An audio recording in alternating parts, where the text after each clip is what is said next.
Arcadian Vanguard presents The Wrestling News in your daily wrestling newscast for Tuesday, September 6, 2022. Good morning, I'm Mike Sempervive.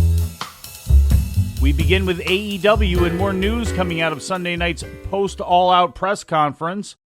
A physical altercation broke out in the backstage area at the Now Arena at close to 1 o'clock in the morning Eastern Time as the media event was taking place, involving AEW Vice Presidents Kenny Omega and the Young Bucks, AEW World Champion CM Punk, as well as Punk's trainer and friend, AEW backstage producer Ace Steel, according to multiple sources.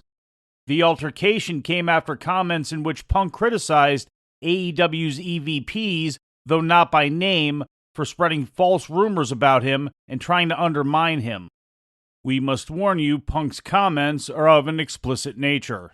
I'll tell you why I'm upset about it, is because if you're an EVP, you don't try to middle your top babyface. Try to get your niche audience that's on the internet to hate him for some made-up bullshit rumor. Really pisses me off.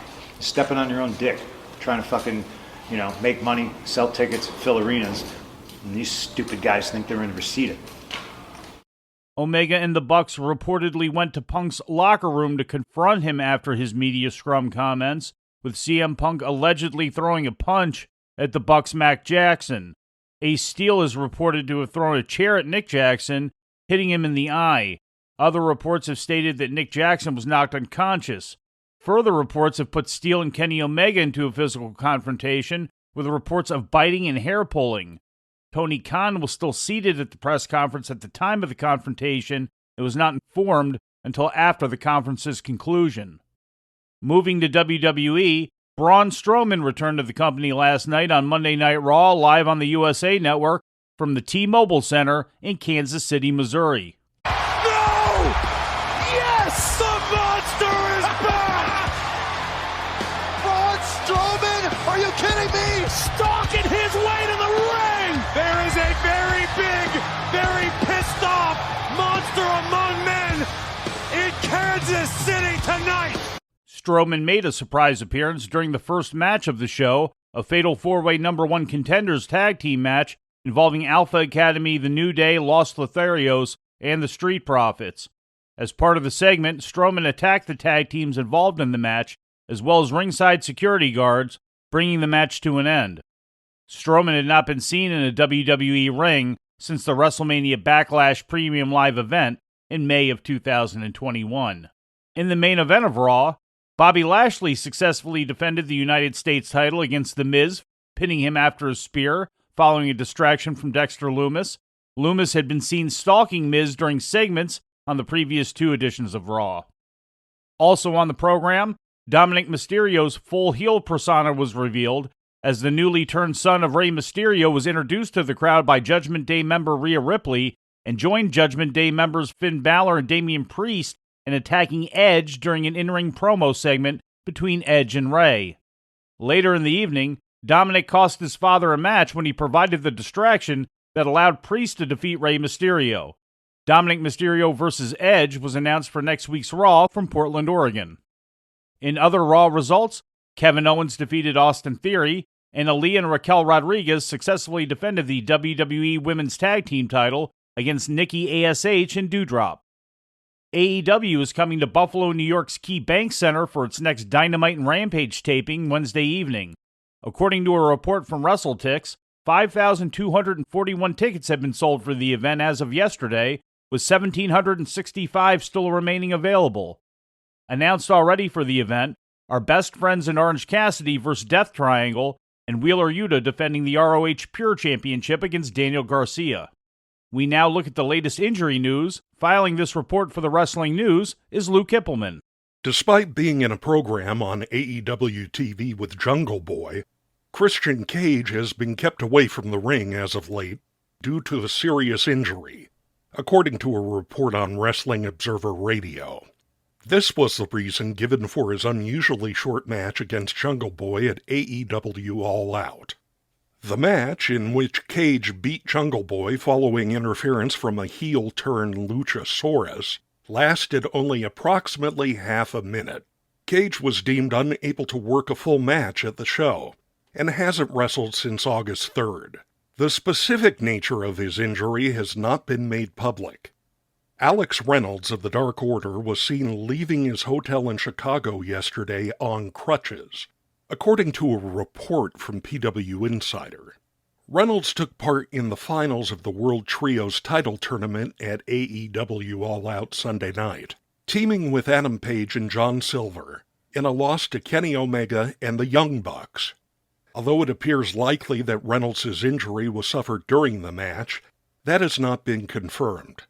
We'll keep you posted as we learn more. For the wrestling news, I'm Lou Kipilman. WWE will be celebrating 25 years of Goldberg all this month.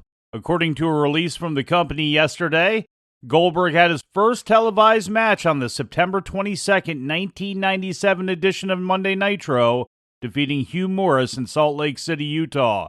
That kicked off the undefeated streak that continued for the first 15 months of his career.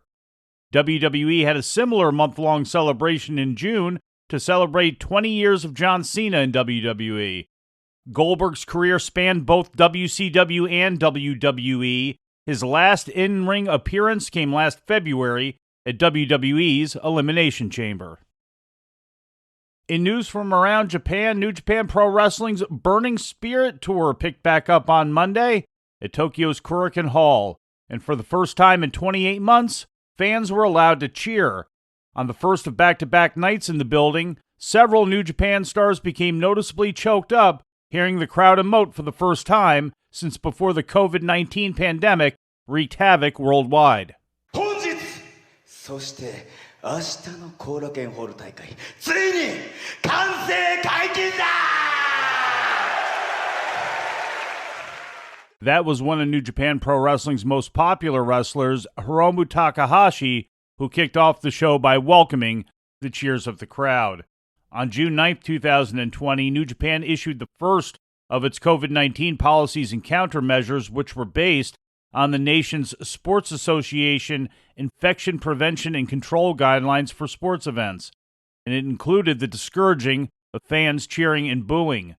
The main event of Monday's show saw Hiroshi Tanahashi team with Kazuchika Okada in a winning effort over Jonah and Shane Haste when Tanahashi pinned Haste. This morning's show was still going on as we went to air. The scheduled main event is Shingo Takagi and Hiromu Takahashi against Kenta and El Phantasmo. The tour heads north tomorrow with a stop in Mito Ibaraki.